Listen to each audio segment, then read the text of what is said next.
खबर पर पैनी नजर। आप देखते रहिए खबर की तह तक। नमस्कार दोस्तों, स्वागत है आपका आपके अपने न्यूज चैनल खबर की तह तक में। आज हमारी मुलाकात एक ऐसे शख्सियत से हुई है जिन्होंने अपना पूरा जीवन इतिहास के अध्ययन और समाज में हो रहे तमाम प्रकार की कठिनाइयां, तमाम प्रकार के जो भ्रष्टाचार हैं, यानी एक तरह से श्राप कह लीजिए, उस पर अध्ययन किया आपने और समाज को जगाने का काम किया। आज हम एक ऐसे जनवादी किसान महासभा के जिला अध्यक्ष राम आश्रय पाल जी से हमारी मुलाकात हुई है। तो हम ये जानना चाहेंगे आपसे कि राजतंत्र क्या है और लोकतंत्र क्या है, इस पर आप कुछ प्रकाश डालें। नमस्कार सर। नमस्कार। आप सबसे पहले हमारे दर्शकों को यह बताएं कि राजतंत्र और लोकतंत्र क्या है। दरअसल राजतंत्र जो है, राजतंत्र की बात आप करते हैं तो राजतंत्र जो है ये एक तरफ से उत्पादन और विनियम उपभोग, आदिम कबीलाई समाज से जब हमारा समाज, मानव समाज ये चेतनशील होकर के जो है कृषि, पशुपालन और कुछ हस्त निर्मित सामानों पे जब हमारा समाज आ गया तो कबीलाई समाज से उठ करके जो है हम पाषाण काल को छोड़ करके जो है ये विनियम उपभोग करने लगे। ऐसी दशा में हमारा समाज जो है दो वर्गों में बढ़ गया। एक वर्ग हो गया जो दास हुआ, एक वर्ग हुआ जो मालिक हुआ। मालिक वर्ग जो है इन दासों से जबरदस्ती काम करा, मार पीट करके जो है गुलाम बना करके उन गुलामों से उत्पादन करके जो पूरे विश्व में अपने राज पाट में हर जगह जो उसका विनियम किया। और ये कालांतर ये समस्याएं दासों और मालिकों के बीच में जब बढ़ती गई तो बीच में दोनों में द्वंद्व हुआ। उस द्वंद्व के बीच में वो मालिक ने जो है दासों से उठती हुई प्रतिभाओं को अपने पक्ष में ले लिया। जैसे जेल, अदालत, सेना, पुलिस, नौकरशाही, दासों से उठती हुई प्रतिभाओं को अपने पक्ष में लेकर के भूदास और सामंत का उदय होता है। सामंत और भूदास का जो ये प्रारंभिक काल है, दास प्रथा का अंतिम इतिहास है। इतिहास का जो है कोई कहीं भी हो, सिस्टम यही चला आया है। सामंत और भूदास का समय काफी समय तक चला। वही मालिक जो है सामंत बन गया और बाकी वो जमीन को जो है वो भूदास हो गए, जो जमीन को लेकर के जो उनका बंदोबस्त करके जो है लगान के रूप में उसने जो काफी समय तक अरसे से चला। तो सवाल इस बात का है, ये जो दिन प्रतिदिन जो है टेक्नोलॉजी इस तरह से बढ़ती गई, हालांकि ये बड़ा लंबा इतिहास है, बहुत लाखों सालों का इतिहास रहा है सामंतों का। और पूरी दुनिया में सामंत और भूदास जमीन को जो है लगान के रूप में देते थे, लगान के रूप में काम कराते थे। जो नहीं लगान दे पाता था उसको बेदखल करके जो जमीन से विहीन कर देते थे, बेदखल कर देते थे। काफी समय तक चला। राजा जो है नौकरशाही में उनके जो मंत्रिमंडल में थे और जो उनकी सेना थे, सेनापति थे, पुलिस थे, नौकरशाही थे, ये सब के सब जो है उनका खर्चा जो है, राजतंत्र का जो खर्चा था वो उनकी लगान से चलता था, जनता के कर से चलता था। राजा का खुद का तंत्र था, जनता से कोई मतलब था। राजाज्ञा था, राजाज्ञा, राजा का हुक्म है तो उसको कोई काट नहीं सकता, उसके विपक्ष में उसका कोई अपोजिशन नहीं था। राजा तो राजा, राजा का खुद का तंत्र, उसी को राजतंत्र कहा गया है। वही राजतंत्र का खात्मा तब होता है जब हमारा विज्ञान जिस तरह डेवलपमेंट होता है। ये जेम्स वाट द्वारा जो स्टीम की ताकत को जो मशीनीकरण में तब्दील किया जाता है, तो हस्त निर्मित जो भी सामान थे वो मशीनों द्वारा बनाए जा रहे हैं। हथकरघा जो था वो पावलूम में बदल गया और छोटे छोटे जो हमारे पूंजी जो कमाने वाले हमारे व्यवसायी जो थे, तब तस्कर तमाम प्रकार के जो है चाहे लोहे द्वारा सामान हो, चाहे मिट्टी द्वारा सामान हो, सारी चीजें जो मशीनों द्वारा बनने लगे। तो मशीनों का आगमन होने के बाद देश में एक औद्योगिक क्रांति हुई। वो औद्योगिक क्रांति जो है एक तरफ से दो वर्ग लड़ रहे हैं। दुनिया में कोई भी कभी भी कहीं भी राज सत्ता जो हमेशा राजसत्ता का निर्माण ही जो है वो न तो जात पे हुआ न तो धर्म पे हुआ है। राजसत्ता हमेशा जो है पूंजी पे निर्माण हुआ, पूंजीगत है। राजसत्ता कभी किसी जात और धर्म पर टिकी हुई नहीं है। किसी भी राजसत्ता हर जमाने में, चाहे मुगलों का राज रहा हो, चाहे नवाबों का राज रहा हो, चाहे जो भी रहा हो, राजसत्ता हमेशा जो है पूरी पर टिका हुआ है। और एक समय वो आया जब औद्योगिक क्रांति हुई, तो औद्योगिक क्रांति के बाद जो है देश या दुनिया में उन्हीं जो दासों से निकल करके हमारे जो कारपेंटर जो थे, हमारे जो कारीगर थे, देश के अंदर जो टेक्नोलॉजी थी, उसके बल पे जो है हमारे देश का पूंजीपति जैसे टाटा बिरला, तमाम इस तरह से पूंजीपतियों ने जो है अपने को आधिपत्य जमा लिया। जैसे ईस्ट इंडिया कंपनी जो यहाँ आई व्यापार करने के लिए, तो ईस्ट इंडिया कंपनी जो व्यापार करने के लिए आई है, तो यहाँ के जो सामंत हमारे जो थे, ये सब उन पूंजीपतियों के एजेंट हो गए। और यहाँ के जो पूंजीपति थे ये दलाल पूंजीपति हुए। दुनिया में औपनिवेशवाद जो है पूरे दुनिया में ऐसी स्थिति बुलाकर खड़ा कर दिया कि पूरे दुनिया में दो ही वर्ग लड़ रहे, एक तरफ मजदूर, एक तरफ जो है पूंजीपति। क्योंकि पूंजीपति दरअसल बनेगा ही नहीं जब तक मजदूर नहीं होगा। तो मजदूर और पूंजीपति, और मजदूर के श्रम का शोषण ही पूंजीपति का पूंजी है। इस तरह से कारोबार काफी समय तक इन लोगों का चला। इस व्यवस्था को पूंजीवाद दरअसल इतने टॉप क्लास पे आ गया कि यही ब्रिटिश जो है, ब्रिटेन जो है, पूरे दुनिया पे शासन किया, करीब 50 से ज्यादा देशों पे शासन किया। जो इसका एक कहा गया भी सूरज कभी डूबता नहीं था अंग्रेजों का, वो इस औद्योगिक क्रांति में धीरे धीरे वो उसकी सारी पूंजी लाइफ हो गई। उसका पतन 1940 में हो गया। 1940 में द्वितीय विश्व युद्ध के समय, द्वितीय विश्व युद्ध जो 39 से 46 जो चला है, हालांकि प्रथम विश्व युद्ध 1914 से 18 चला है। 17 में जो रूस क्रांति थी, उसके पहले 1886 में औद्योगिक क्रांति हुई शिकागो में। ये सारी क्रांतियां जो हुई पूंजीपतियों और मजदूरों में हुई। दरअसल इस व्यवस्था को बदलने के लिए दुनिया में जनता द्वारा चुनी हुई सरकारों का एक प्रकार का चलन हुआ। धीरे धीरे जो है पूरे विश्व में हुआ कि ऐसा किया जाए। 1886 में जब मजदूरों ने एक नई पार्टी का गठन कर दिया, सोशलिस्ट कम्युनिस्ट पार्टी का गठन किया। हालांकि वो दौर था उस समय, और सभी के सभी मजदूरों ने जो है एक क्रांतिकारी एक लाइन बन गई, जिसमें तमाम प्रकार के जो है राजनीतिक थे, तमाम प्रकार के फिलासफर थे। इन लोगों ने जो है मजदूरों की आजादी और मुक्ति की बात किया। शोषण विहीन, शोषण मुक्त और समता मूलक समाज, समावेशी और मानवीय आवश्यकताओं की पूर्ति कैसे की जनता में आवे, मानव समाज में आवे, इस चीज की लड़ाई काफी अरसे तक चली। लेकिन ये लोकतंत्र जो है, क्योंकि अब बड़ा लंबा इतिहास है, इसके लिए बहुत लंबा इतिहास है। अब आपको लोकतंत्र की, राजतंत्र की बात, जो राजतंत्र का पतन जो है, राजतंत्र का पतन दरअसल 1940 का 1935 से ही होना शुरू हो गया था। और 1939-46 में द्वितीय विश्व युद्ध हुआ, जो कई लाख लोग मारे गए। 1940 में दुनिया में सबसे बड़ा अकाल भी पड़ा। उस अकाल में भारत में भी कम से कम काफी लोग मारे गए, कई लाख लोग मारे गए, भूखों मर गए उस अकाल में, जो 1940 में अकाल पड़ा था द्वितीय विश्व युद्ध के समय। दरअसल उस अकाल के समय दुनिया के पूंजीपतियों को युद्ध में ही सारी पूंजियां लाइट हो चुकी थी।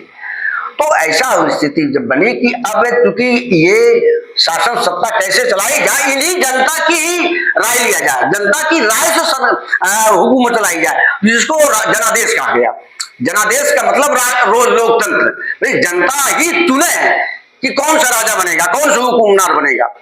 तो ये व्यवस्था बनी, और ये व्यवस्था कहना सब भारत की बात आप लेते हैं, पूरी दुनिया की बात में छोड़ करके भारत की बात लेते हैं।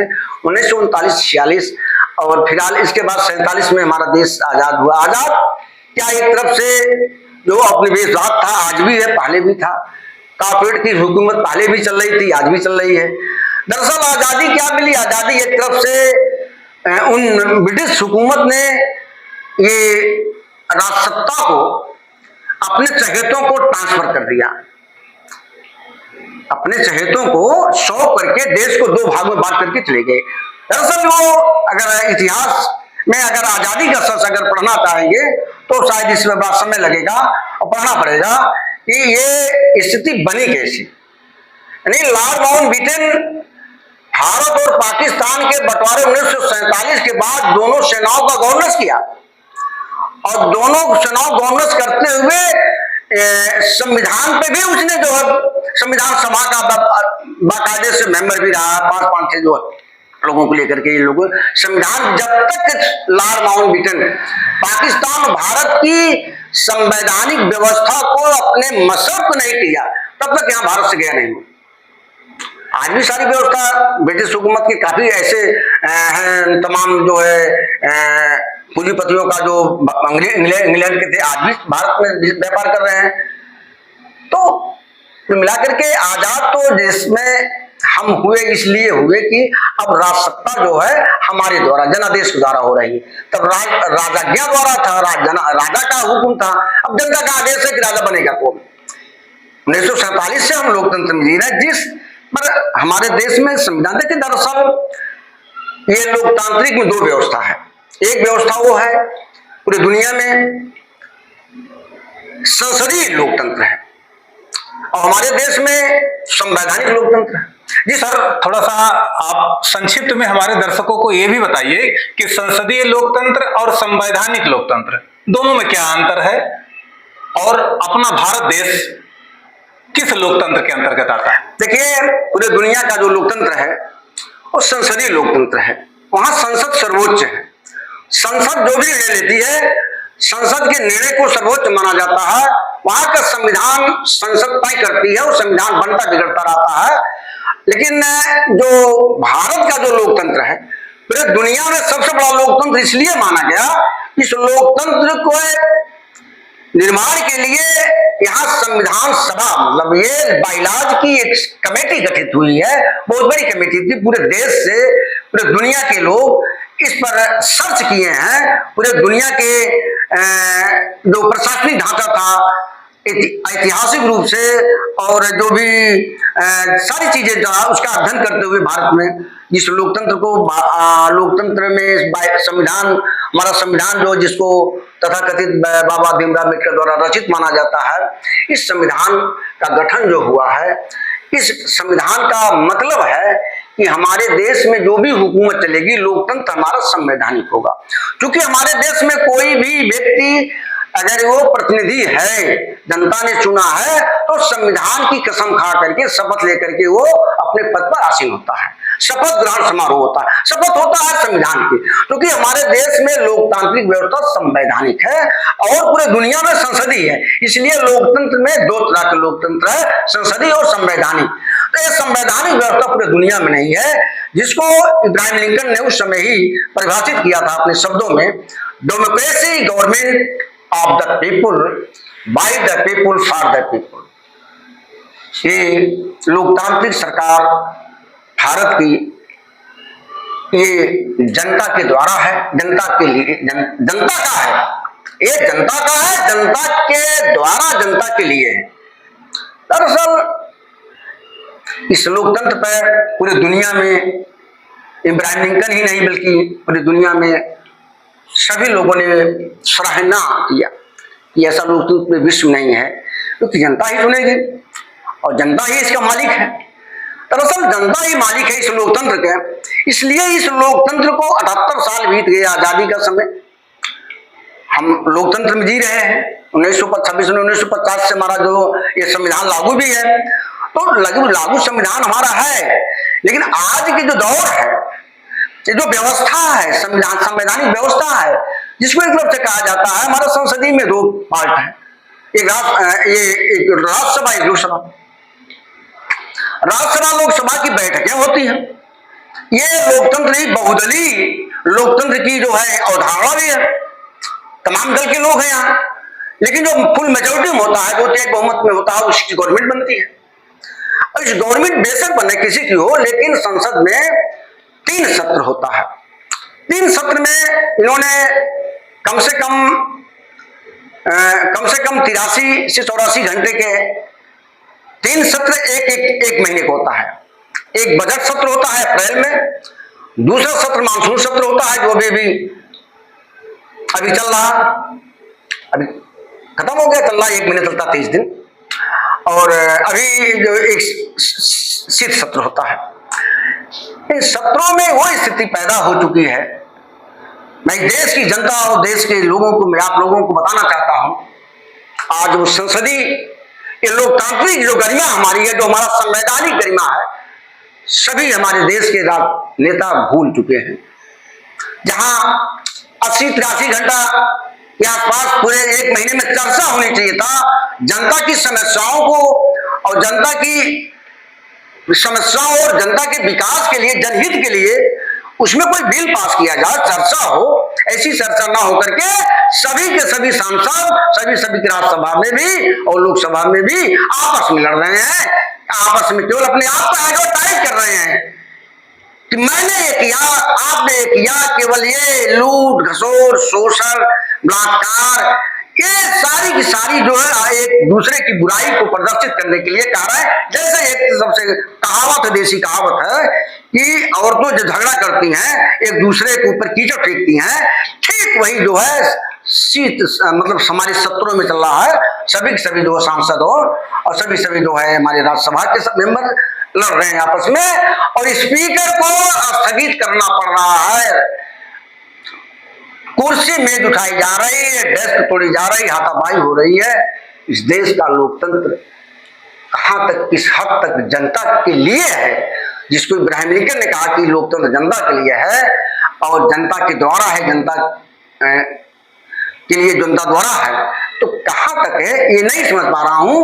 जब ये लोग राजसत्ता में बैठे हुए जनप्रतिनिधि जो जनता चुन करके भेजती है, हमारे देश की जनता अपनी समस्याओं को कैसे निजात पावे, वही नेता जा करके, वही राजनेता, वही सांसद विधायक आपस में लड़े और कुर्सी में तोड़े, और स्पीकर जो है सभा को स्थगित कर दे, तो इस समझ से परे है कि हमारा लोकतंत्र रह गया या नहीं रह गया। आज ये भी पता चल रहा है कि 130 संशोधन आपके संविधान में हो चुका है। क्या 30 संशोधन जो भारत में भारतीय संविधान का संशोधन हुआ है, क्या जनता से राय ली गई है कभी? ये प्रश्न है। क्या जो है संसद कभी जनता के बीच में इस पर जो है वोटिंग कराया है कि ये संशोधन हो रहा है कि जनता की क्या राय है? ऐसा कभी नहीं हुआ। तो कहीं ऐसा तो नहीं, आपके कहने का मतलब है कि लोकतंत्र पर कुठाराघात हो रहा है? लोकतंत्र सच अगर बताया जाए तो लोकतंत्र इस समय नहीं है, राजतंत्र में तब्दील हो चुका है लगभग। क्योंकि राजसत्ता में बैठे लोग किस कैरेक्टर के हैं, अब मैं नहीं कुछ कहना चाहता हूं, इस पर थोड़ा सा राजनीतिक पॉलिटिक्स जो है थोड़ा सा प्रभावित होगी। संपूर्ण राज लोकतंत्र में सबसे छोटी इकाई गांव सभा है। गांव सभा से लेकर के सबसे बड़ी इकाई जो है लोकसभा। जितने इनके पास अभी पंचायती राज अधिनियम इसी से आया था कि भाई ठीक है, हम पैसे को सीधे सीधे गांव में भेजें। इन्होंने 3 स्तर बना दिया, जिला पंचायत, क्षेत्र पंचायत, ग्राम पंचायत, तीनों को मेंबर दे दिए, तीनों की असेंबली बन गई, पंचायत और गांव बन गया। ब्लॉक में है ये क्षेत्र पंचायत का, वहां सभा बना, ब्लॉक प्रमुख बैठ गया, जिला पंचायत भवन बन गया, वहां जो जिला पंचायत अध्यक्ष बन गया। ये इस तरह से शोषण का जो, भ्रष्टाचार का जो तांडव चल रहा है, और ये जनता को रेवड़ी बांट करके जन कल्याणकारी योजनाओं के तहत ये लोग जिस तरह से जनता को लुभा रहे हैं, ये मेरे समझ से परे है। हमारी कमेरा जात जो हमेशा काम किया है, उन काम करने वाले लोगों को रेवड़ी और जन कल्याणकारी योजना देने के क्या मतलब? उनको काम में चाहिए भैया, उनको आप काम क्या दे रहे हो? कमाने वाले आदमी के लिए काम चाहिए, कमाने वाले आदमी के लिए रेमडी क्या चाहिए, उनको खाने के लिए भोजन क्या चाहिए, उनको कपड़े के लिए क्या चाहिए? किसान हमारे मजदूर हैं। इसलिए दरअसल मैं जनवादी किसान सभा से जुड़ा हूं। हम लोगों का 13-14 महीना जो वहां चला था, जो वाघा बॉर्डर पे जो चला था किसानों का आंदोलन में, हम लोग उसमें भी शामिल थे, किसानों की समस्याओं को लेकर के। और मैं किसानों और मजदूरों की बात पर हमेशा विश्वास करता हूं, इनकी एकता में विश्वास करता हूं। मैं जाति और धर्म से कोई भी राजनीतिक कोई भी दल हो, मैं उसके पक्ष में नहीं हूं, क्योंकि शोषण जो है, शोषण की बुनियाद ही दौलत है, और शोषण जहां हो रहा है, जहां दौलतमंद है वहीं शोषण हो रहा है, गरीब व्यक्ति शोषित हो रहा है। मैं शोषित और पीड़ित वर्गों में दोनों के बीच के अंतराल को अच्छी तरह से समझता हूं, लोगों को समझाता हूं। शोषित कौन है, कौन शोषक है, इन शोषक और शोषित के बीच में ये पहचान होनी चाहिए, निर्धारण होना चाहिए, शोषक कौन है, कौन शोषित है। ऐसी स्थिति में आज पूरे देश की जो हालात है वो भ्रष्टाचार, मिलावटखोरी, जुगाखोरी, यानी कहना क्या चाहिए कि मतलब ये जो तमाम प्रकार की जो है तस्करियां चल रही हैं, सारा का सारा संविधान के तहत ही सबको लाइसेंस मिलता है। अभी अभी हाल में ही प्रदेश सरकार ने हमारे क्या कहा है कि दुनिया के सारे आबकारी मालिकों को, कंपनियों से लॉन्च करा दूं देश में, प्रदेश में पूरा शराब बिकेगी और शराब की दुकानें खुलेगी। ये स्थिति हमारे देश की जनता सुन रही है, जान भी रही है कि हमारी सरकारें शराब की दुकानें खुलवा रही, शराब की डिस्लरियां खुलवा रही है, और प्राइमरी विद्यालय जो ब्रिटिश हुकूमत से चले आ रहे थे, जो गरीब शोषित पीड़ित वर्गों को शिक्षा दिलाई, जो हमारा प्रथम जो है शिक्षा का एक केंद्र था, उसको खत्म किया जा रहा है। अब तक नहीं जनता समझ पा रही है। बहुत धन्यवाद सर आपको, आपने हमारे दर्शकों के बीच में इतना समय दिया, इसके लिए आपको पुनः हम धन्यवाद देते हैं। क्षेत्र, जनपद, प्रदेश व देश विदेश की हर छोटी बड़ी ताजी खबरों को देखने के लिए चैनल को सब्सक्राइब करें और वीडियो को लाइक, शेयर, कमेंट करना ना भूलें, ताकि आने वाली खबर का अपडेट आपको मिलता रहे। आने वाली अगली खबर के साथ फिर मिलेंगे, तब तक के लिए नमस्कार।